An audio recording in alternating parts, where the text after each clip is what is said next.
Здравейте, приятели! Как сте в това студено време? Предполагам на работа или някъде на топличко.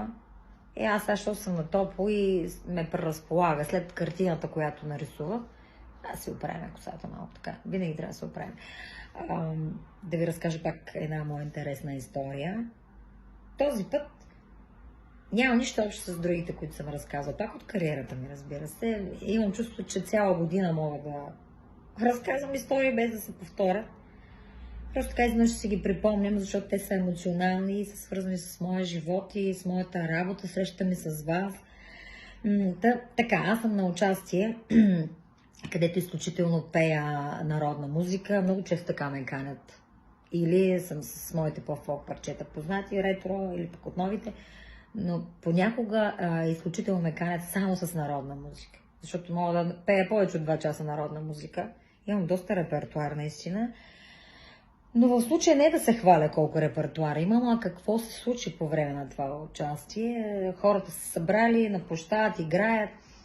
Имаше едни стари къщи, където аз се обличах. Битови, и съм с моето кученце, което вече е доста старичко. Аз имам 2, и по-младо и по-старо, но това старото ми е първата любов.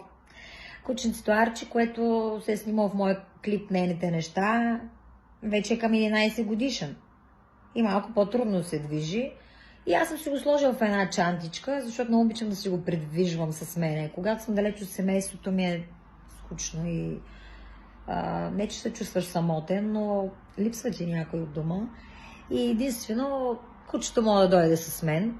Да, по хотелите не разрешават, ама като се прибирам и не спя, да си го взема. Та съм го завързала и съм му казала: "Арчи, да стоиш тук, да не мърдаш." Той знае. Прибира се в чантата, тя е специално за него и се стои там. И по едно време аз вече в разгара на хората, правих хора, яко цяла китка.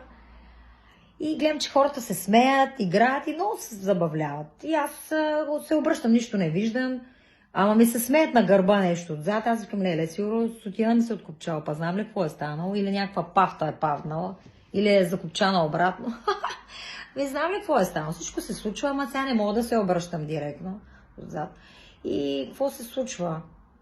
Поглеждам, гледам, че моя Арчи е дошъл с чантата. Бавно се предвижил милия, горкия стар Арчи. И дошъл и ме гледа. Той ми познава гласа много добре. Малко ли песни пее вкъщи и ги слуша.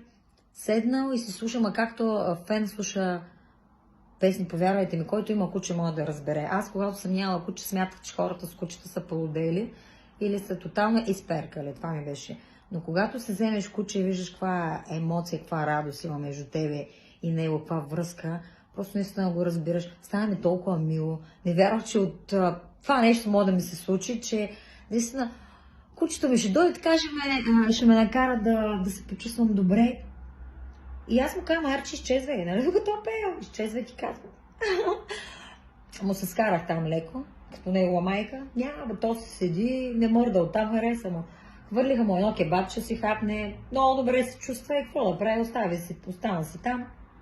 Та на всичкото отгоре и на него му пях. Хората се забавляха, пак винаги става много емоционално при мен. Не знам как се случва. Господ се ме праща при хубави хора, където се случват хубави неща.